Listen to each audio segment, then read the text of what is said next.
बिस्मिल्लाहिर्रहमानिर्रहीम। अस्सलाम वालेकुम। मेरा नाम सरदार मोहम्मद इरशाद एडवोकेट है और आप मेरा यूट्यूब चैनल सरदार इरशाद ऑफिशियल देख रहे हैं। आज एक इंतहाई अहम केस, एक मर्डर केस जो बहुत ही मारूफ रहा, मीडिया के अंदर भी उसका बहुत चर्चा रहा, नूर मुकद्दम केस, उसके ऊपर बात करेंगे। ट्रायल कोर्ट ने उसमें जो मरकजी मुलजम था उसको सजाए मौत दी और दीगर मुलजमान को भी सजाएं हुई, और उसके बाद इस्लामाबाद हाई कोर्ट ने सजा को कंफर्म कर दिया। और फिर वो जब सुप्रीम कोर्ट ऑफ पाकिस्तान में केस गया तो वहां पे सुप्रीम कोर्ट ने जो सजा को मेंटेन रखा।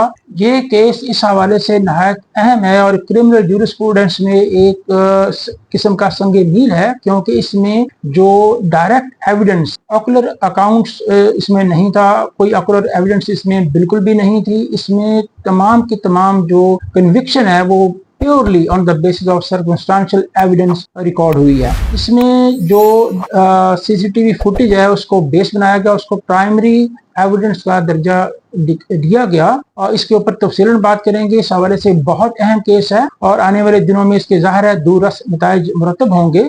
जो हमारी इलेक्ट्रॉनिक डिवाइसेज हैं उनका अब रोल बहुत ज़्यादा अहम इसमें इसके बाद हो गया है। इससे पहले मेरी आपसे रिक्वेस्ट है कि मेरे चैनल को सब्सक्राइब करें, वीडियो को लाइक और शेयर करें और बेल आइकन को प्रेस करें ताकि आपको हर आने वाली वीडियो का नोटिफिकेशन मिल सके। अगर आपका कोई क्वेश्चन हो तो आप कमेंट्स बॉक्स में पूछ सकते हैं। नूर मुकद्दम केस 2021 का केस है। अगरचे कि इसकी कोई ऑकुलर अकाउंट अवेलेबल नहीं था, कोई आई विटनेस इस मर्डर का नहीं था, ताहम इसमें सीसीटीवी फुटेज अवेलेबल थी और सीसीटीवी फुटेज के ऊपर और सर्कमस्टांशियल एविडेंस के ऊपर, ये purely on the base of circumstantial evidence, ये इस केस का ट्रायल कोर्ट में फैसला हुआ। अगरचे कि सर्कमस्टांशियल एविडेंस को एक कमजोर एविडेंस जो है वो माना जाता है और इसमें बहुत ज्यादा अदालतें मोहतात रवैया अख्तियार करती हैं और पर्टिकुलरली जब डेथ पेनल्टी का मसला हो तो वहां पे बहुत ज्यादा एहतियात से काम लिया जाता है। सर्कमस्टांशियल एविडेंस जो है बड़ी ही मजबूत होनी चाहिए और दरमियान में कोई चेन जो है वो मिसिंग नहीं होनी चाहिए। उसका एक सिरा जो है वो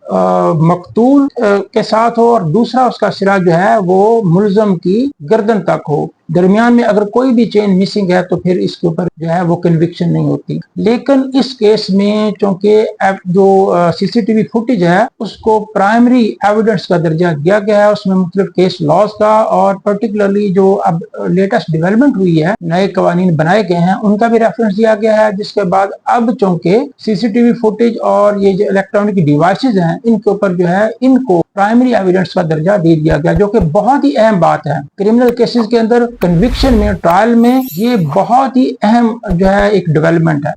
सुप्रीम कोर्ट में इस केस को फुल बेंच ने ही इसकी हियरिंग की और इसको हेड किया मिस्टर जस्टिस मोहम्मद हाशिम काकड़ ने और उनके साथ मिस्टर जस्टिस इफ्तियाक इब्राहिम और मिस्टर जस्टिस अली बाकर नजफी शामिल थे।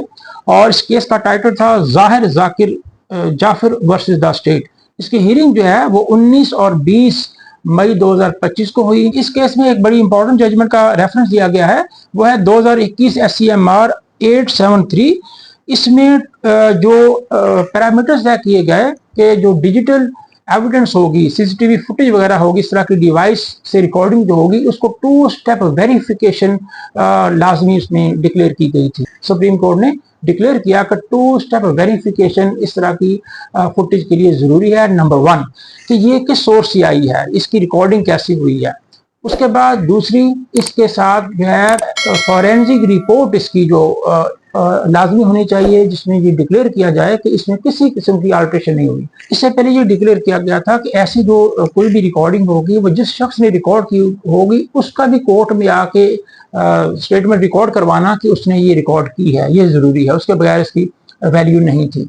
क्योंकि ये जो सीसीटीवी फुटेज है ये मैन रिकॉर्डेड नहीं है, बल्कि ये ऑटोमेशन के थ्रू रिकॉर्ड होती है, खुद ही रिकॉर्ड होती है। लिहाजा इसमें किसी शख्स का आके कोर्ट में ये एविडेंस देना कि उसने रिकॉर्ड किया ये जरूरी नहीं है और इसको साइलेंट जो है वो एविडेंस डिक्लेयर किया गया है। फिर क्रिमिनल लॉ अमेंडमेंट एक्ट 2023 जो बहुत इंपॉर्टेंट है, जिसमें सीसीटीवी फुटेज उसको प्राइमरी एविडेंस के तौर पे डिक्लेयर किया गया है, तो लिहाजा उसका रेफरेंस दिया और सीसीटीवी फुटेज को साइलेंट विटनेस थ्योरी के तौर पे जो है वो एक्सेप्ट कर लिया गया है। और इसी बेस के ऊपर अब वो जो मरकजी मुलजम है उसको, उसकी सजाए मौत को बरकरार रखा गया इसके अंदर। और ये याद रहे कि इसमें कोई आई विटनेस नहीं था, सोलली जो है it is based, or conviction is based on purely on the evidence of CCTV footage. इसके अलावा कोई और एविडेंस नहीं है। सीसीटीवी फुटेज को ट्रायल कोर्ट में भी, फिर एपलेट कोर्ट, हाई कोर्ट में भी, और उसके बाद फाइनली सुप्रीम कोर्ट में भी इसको प्ले किया गया, इसको जो है वो देखा गया, और उसके बाद जो है इसका फैसला फाइनली किया गया। इसमें मरकजी मुलजिम की सजाए मौत बरकरार रखी गई।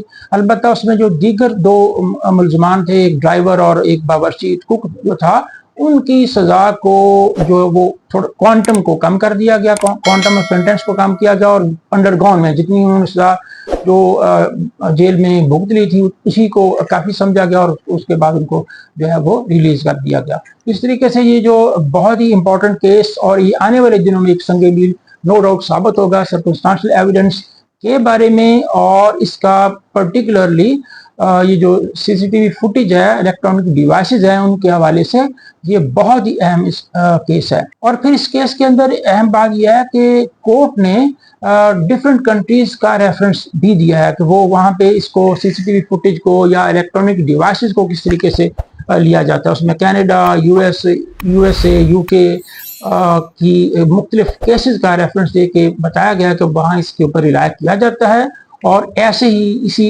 असूल के ऊपर इसको यहाँ भी इसके ऊपर ये सजा को मेंटेन रखा गया है। उम्मीद है आपको ये वीडियो पसंद आई होगी। इस तरह के मजीद वीडियो देखने के लिए मेरे चैनल को सब्सक्राइब करें और वीडियो को दूसरों से लाइक और शेयर करें। अब किसी नए टॉपिक के साथ इंशाल्लाह दोबारा मुलाकात होगी। अपना बहुत सा ख्याल रखिएगा। अस्सलाम वालेकुम।